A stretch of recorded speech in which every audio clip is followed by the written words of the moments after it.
negara kita terhindar dari konflik bersenjata dengan negara asing.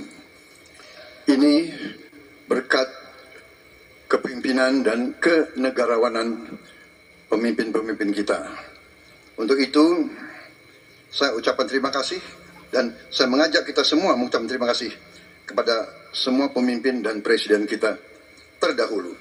Juga saya bertekad manakala saya menerima mandat dari rakyat untuk tetap menjalankan politik bebas aktif, non-blok, menghormati semua negara, menjadi tetangga baik bagi semua negara di kawasan kita, menjaga jarak yang tidak terlalu jauh tapi juga tidak terlalu dekat dengan semua kekuatan, menjalin kerjasama ekonomi.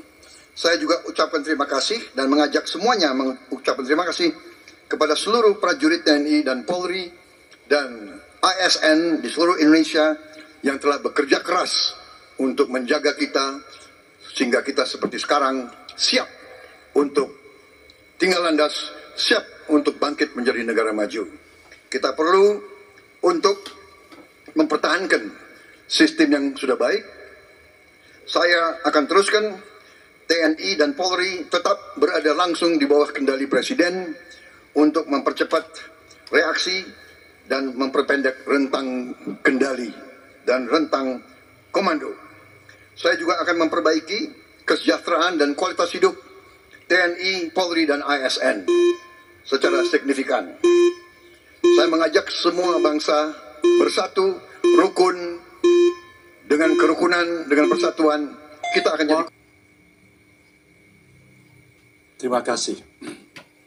Untuk mengakhiri ini tentu saja saya ingin membacakan kembali data, saya khawatir kita keliru. Kalau dari buku himpunan RKKL 2019-2004, anggaran Kementerian Pertahanan 2019 107,158, 2020 127,358, 2021 136,996 triliun. Ada peningkatan.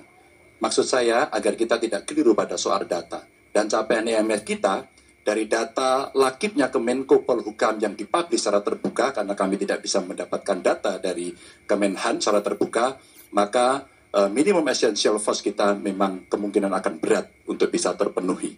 Maka Bapak Ibu, dalam konteks politik luar negeri kita, maka otonomi strategis menjadi begitu penting untuk meredefinisi dari politik kita yang bebas aktif.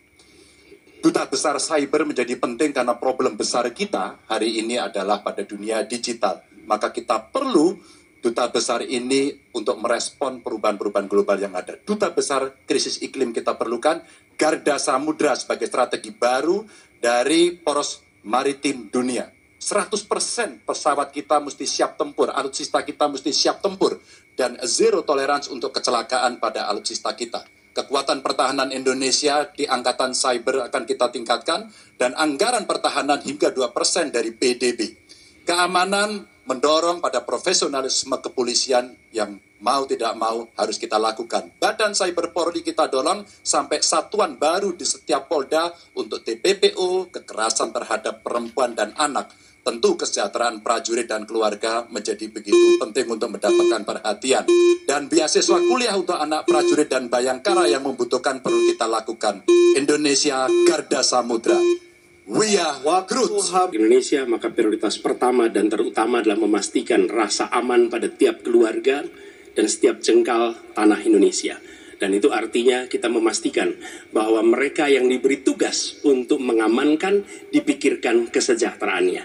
Memastikan bahwa kenaikan gaji tiap tahun, memastikan mereka punya rumah dinas, memastikan kesejahteraannya aman. Sehingga mereka bisa konsentrasi. Siapa itu? TNI, Polri, termasuk ASN di bidang pertahanan. Itu kunci nomor satu. Yang kedua, ketika kita berbicara tentang menjaga keamanan, maka kita juga berbicara tentang bagaimana pelibatan kita di dalam kancah internasional. Presiden akan menjadi panglima diplomasi dunia Indonesia di tingkat dunia. Hadir, mewarnai, membawa nilai-nilai Indonesia. Dan seperti juga di debat ini, Tidak banyak ruang diberikan untuk berbicara di forum global. 2 menit, 3 menit itulah waktunya. Tapi di situ seninya. Bagaimana kompleks gagasan, kompleks ide disampaikan secara lugas. Dan ketika Indonesia menyampaikan posisinya tegas, maka kita tidak akan ragu. Kita memperjuangkan penghapusan penjajahan di muka dunia. Maka Indonesia tidak sungkan untuk mengatakan pada negara manapun, hentikan penjajahan di tanah Palestina. Dan usahakan itu lewat diplomasi ke seluruh tempat. Bukan cuma sekedar statement dari Menteri Luar Negeri, tapi serius menjajaki seluruh kekuatan. Kita menginginkan Indonesia kembali menjadi kekuatan yang disegani. Dan mulainya dari mana? Dari pemimpin yang menjunjung tinggi etika, pemimpin yang menjunjung tinggi ilmu pengetahuan, pemimpin yang terbuka atas gagasan mempertahankan Indonesia atas ancaman-ancaman baru. Dan itu artinya kita hadir di berbagai wilayah di dalam pertemuan-pertemuan global membawa aspirasi Indonesia. Kita kirim pesan, we will no longer absence. Indonesia will be present and Indonesia will color the world. Indonesia absence no more, respected forever.